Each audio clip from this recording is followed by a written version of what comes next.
Hello আমার দুষ্ট প্রিয় মিষ্টি বন্ধুরা, তোমরা সকলে কেমন আছো? আশা করি তোমরা সকলে অনেক ভালো আছো। বন্ধু, আজ তোমাদের মাঝে নিয়ে আসলাম নতুন একটি লাগালাগির গল্প। বন্ধুরা, গল্পটি শুনলে তোমাদের দাঁড়িয়ে যাবে, তোমরা হাতের কাজ করতে বাধ্য হবে। তাই ভিডিওটি না টেনে শেষ পর্যন্ত গল্পটি দেখুন। চলুন বন্ধুরা, আর কথা না বাড়িয়ে গল্পটি শুরু করি। চারিদিকে মেঘের গুরুম গুরুম আওয়াজে মুখরিত পরিবেশ। মনে হচ্ছে আশায় বাদল নামার প্রস্তুতি নিচ্ছে প্রকৃতি। তন্মধ্যে বাস স্টেশনে যাত্রী ছাউনির নিচে চট্টগ্রাম থেকে ঢাকা যাওয়ার উদ্দেশ্যে মুখ ভার করে বসে আছে এক অভিমানী অষ্টাদশী তরুণী। পরিবেশের মতো তার মনেও চলছে ঝড়ের তাণ্ডব। সৃষ্টিকর্তা তাকে কেন এমন আজব পরিস্থিতিতে এনে ফেলল তা সে জানে না। চট্টগ্রাম পাবলিক বিশ্ববিদ্যালয়ে চান্স পাওয়া সত্ত্বেও তাকে অপরিচিত শহরে প্রাইভেট ভার্সিটিতে পড়তে হবে কেন? যার দরুন আজ তাকে সুদূর চট্টগ্রাম হতে ঢাকায় পাড়ি জমাতে হচ্ছে। কেন কেন? তার উত্তর অষ্টাদশী তরুণীটি জানে না, হয়তো তার বাবা জানে। যাত্রী ছাউনির নিচে বসে থাকা অভিমানী তরুণীর কোলের উপরে অবহেলায় পড়ে থাকা ব্যাগ হতে কর্কশ শব্দ তুলে বেজে উঠল তার মধ্যে থাকা অতি আধুনিক মুঠোফোনটি। ফোনের রিংটোন ততটা বাজে শুনতে না হলে ও তরুণীটির ভাবনার ধ্যানভঙ্গ হওয়ায় তার কাছে বিরক্তিবয় কিছুই না। এমনিতে বাস আসতে লেট হচ্ছে, তাই তার বিরক্তির শেষ নেই। শত বিরক্তি ভাব পাশ কাটিয়ে ব্যাগ হতে মুঠোফোনটি বের করে তাতে চোখ বুলাতেই দেখতে পেল অতি পরিচিত এবং প্রিয় নামটি দেখে হাসি ফুটে উঠল তার মুখাবয়বে। তড়িঘড়ি করে ফোনটি রিসিভ করতেই ওপাশ হতে ভেসে এলো এক পরিচিত পুরুষ কণ্ঠ। বাসে উঠেছ? গম্ভীর কণ্ঠস্বর শুনে পুনরায় মুখ ভার হল তরুণীটির। না, অতি নিম্ন কণ্ঠে উচ্চারণ করল সে। ওপাশ হতে আবারও গম্ভীর কণ্ঠটি শুনতে পেল। কারণ বাস তো ৫-৩-০ এর আসার কথা ছিল, এখন ৫-৪-০ ইতোমধ্যে। তার বাবা ইমতিয়াজ মির্জা যেদিন হতে তাদের গ্রামের চেয়ারম্যান পদ পেয়েছে, তারপর থেকেই তার মুখ থেকে গাম্ভীর্যতা চুয়ে চুয়ে পড়ছে।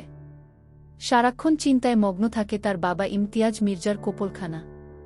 কেন তা জানা নেই তরুণীর। সব ভাবনা পাশে রেখে সে তড়িৎ গতিতে উত্তর করল, বাস এখনও এসে পৌঁছায়নি বাবা, কাউন্টার হতে বলল পেট্রোল ভরতে গিয়ে দেরি হচ্ছে। ওকে সাবধানে থেকো, হস্টেলে পৌঁছে আমাকে জানিও বলে ফোন কেটে দিলেন ইমতিয়াজ মির্জা। ওপাশ হতে নিজ বড় বোন অহনার বিয়ে উপলক্ষে বিয়ে বাড়ির বাজনার আওয়াজ কানে এলেও ভাবান্তর হল না। তরুণীটির মুঠোফোনটি কোলের উপরে রেখে আবারও ভাবনায় বিভোর হল সে। আবারও কোনো কিছুর শব্দে ভাবনায় ছেদ পড়ল তার, এবার আর ফোন নয়, বাসের হর্নের আওয়াজে। বাস এসে স্টেশনে থামতেই কিছু যাত্রী তার গন্তব্যে পৌঁছে যাওয়ায় নেমে পড়ল বাস হতে। অষ্টাদশী তরুণীটি এক হাতে তার লাগেজ ও কোল হতে ব্যাগ ও ফোন নিয়ে বাসের মধ্যে ঢুকতে প্রস্তুত হল। তখন প্রকৃতির মেঘের গর্জন থেমে ঝিরি ঝিরি বর্ষণের আভাস দেখা দিয়েছে। বাসের মধ্যে প্রবেশ করে তরুণীটি তার ব্যাগ হতে ক্রয়কৃত টিকিটখানা বের করে সিট নাম্বারটা দেখে নেওয়ার সাথে সাথে পুনরায় ব্যাগে স্থান পেল টিকিটখানা। সিটের খোঁজে পিছনে হাঁটতে শুরু করল তরুণী। নিজস্ব সিটের সামনে এসে থমকে দাঁড়িয়ে পড়ল সে। দেখতে পেল তার পাশের সিটটি দখল করে বসে আছে গম্ভীর সুঠামদেহী এক পুরুষালী অবয়ব, মুখ তার মস্কের আড়ালে আবিত। তা দেখে কিছুটা অস্বস্তিতে পড়ে গেল অষ্টাদশী তরুণী। একজন অষ্টাদশী কন্যা যে ৫ মিনিট যাবত উক্ত সুঠামদেহী পুরুষের সামনে দাঁড়িয়ে আছে এবং কিছু বলার চেষ্টা করছে, এতে পুরুষটির মধ্যে কোনো ভাবান্তর দেখতে পেল না তরুণীটি। পুরুষটি এক মনে ফোন কিছু টাইপ করেই যাচ্ছে তো যাচ্ছেই। তারপর ও কিছু সময় অপেক্ষা করে দেখল পুরুষটির মাঝে কোনো ভাবান্তর দেখা যাচ্ছে না। অতঃপর বিরক্ত হয়ে সব অস্বস্তি পাশে রেখেই অত্যন্ত শীতল কণ্ঠে উচ্চারণ করল, এক্সকিউজ মি, শুনছেন? আপনার পাশের সিটটা আমার, যদি উঠে আমাকে বসার জায়গা করে দিতেন। হ্যালো, এই যে শুনছেন? তরুণী মনে মনে ভাবে কর্ণে শুনতে পায় না নাকি, দেখে মনে হচ্ছে ফোনের সাথেই বউ বাচ্চা নিয়ে সংসার পেতে বসে আছে অসহ্য। পরক্ষণেই কন্যাটি কি যেন ভাবল এবং এবার শীতল কণ্ঠের বদলে চিৎকার করে ডাক দিল, এই যে শুনেছাফনন। তরুণী যেন হাফ ছেড়ে বাঁচল। যাক বাবা, এবার আর তার ডাক বিফলে গেল না। এত উচ্চ কণ্ঠ কর্ণকুহরে প্রবেশ করতেই প্রচণ্ড বিরক্তির সহিত কপালে গা ভাঁজ ফেলে কান হতে হেডফোনটি খুলে তার দৃষ্টি তাক করল সামনে দাঁড়ানো ব্রাউন কালারের কুর্তি, সাথে ম্যাচিং কালারের সালোয়ার, মাথায় হিজাব বাঁধা ও মুখে মাস্ক পরিহিত কন্যাটির পানে। পুরুষকে কান হতে হেডফোন সরাতে দেখে যেন তার মাথায় আকাশ ভেঙে পড়ল। কি সর্বনাশ! সে শুধু তার এত শক্তি খরচ করে পুরুষটিকে কানে কালা ভেবে এত জোরে চিৎকার করে গলা ব্যথা করল। সঙ্গে সঙ্গে নিজেকে ধিক্কার জানিয়ে তার বোকামির জন্য বিরক্তিতে আপনা আপনি তরুণীর কপালের জোড়া ভ্রুদ্বয় কুঁচকে ফেলল।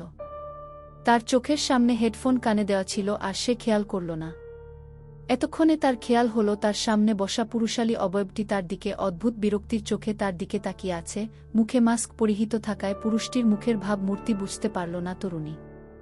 চোখ দেখে বুঝল বোধহয় রেগে গেছে অচেনা পুরুষটি, কিন্তু সে তো রাগাতে চায়নি। ভয়ে ভয়ে কিছু বলতেই যাবে, কিন্তু তার আগে ঘটে গেল এক অনাকাঙ্ক্ষিত ঘটনা। কিছু বলবে তার আগেই বাস ড্রাইভার গাড়ি ছেড়ে দেওয়ায় দাঁড়িয়ে থাকার দরুন গাড়ির ঝাঁকুনিতে তাল সামলাতে না পেরে তরুণী পড়ে গেল যুবকের কোলের মাঝে, তাল সামলাতে হাত ঠেকাল যুবকের অবয়বে। ইসস, কি সাংঘাতিক লজ্জাজনক পরিস্থিতি! এর আগে তাকে কখনো এমন বিচ্ছিরি পরিস্থিতিতে পড়তে হয়নি। ঘটনার আকস্মিকতায় হতভম্ব হয়ে পুরুষটি তাকিয়ে রইল তরুণীর চোখের দিকে। তরুণীর ভর সামলাতে তার পুরুষালী হাত দিয়ে আঁকড়ে ধরল তরুণীর কোমরখানা। প্রথমবার এমন আকস্মিক অচেনা পুরুষের পুরুষালী হাতের স্পর্শ কোমরে পেতেই আজানা শিহরণে কিছুটা কেঁপে উঠল অষ্টাদশী তরুণী। পরক্ষণেই কর্ণকুহরে ভেসে এলো বিরক্তিতে ভরপুর গম্ভীর পুরুষালী কণ্ঠস্বর। Are you mad? What are you doing, stupid girl? চলবে।